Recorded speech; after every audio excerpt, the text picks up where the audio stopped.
On September 7th, a Westjet Boeing 737-800 landing at Sint Maarten had its right main gear collapse upon making contact with the runway. As a result, the aircraft's right engine scraped the runway as it came to a stop. Thankfully, no injuries were reported. It's not every day that something like this is caught on video. However, it looks like a daily plane tracking live stream picked up the incident, whilst also promoting the leisure destination of Sint Maarten in the process. We can see that the landing was not level, and so the aircraft's full weight was on the right landing gear when it made contact with the ground.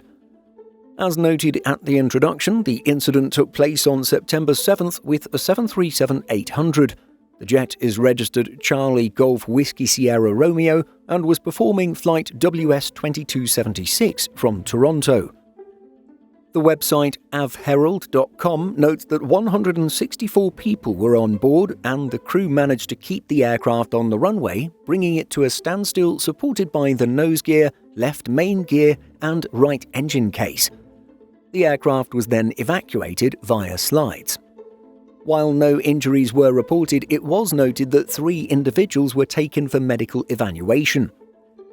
Avherald also notes that the aircraft sustained damage to the right-hand wing.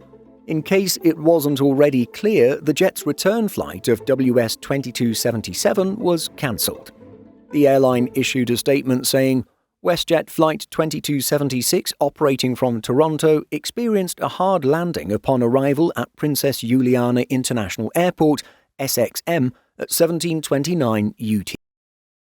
The following day, the Canadian TSB, or Transportation Safety Board, reported that they would be investigating the accident and had dispatched a team to Sint Maarten.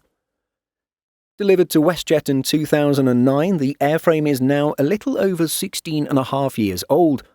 Planespotters.net data shows the aircraft has manufacturer serial number MSN 35288, while its line number is 2802.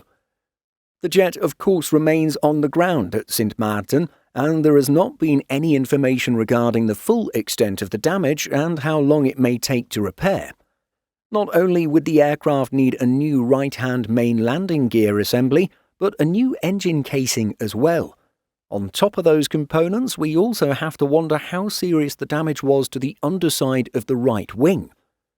Aircraft landing gear should be able to handle such forces, and it didn't look like a particularly hard landing, at least to us. Thus, it'll be interesting to see what investigators find during their work. What do you think of this incident? Let us know by leaving a comment. In addition to our daily YouTube videos, Simple Flying publishes over 150 articles every week. If you're looking for the latest aviation news and insights, visit simpleflying.com.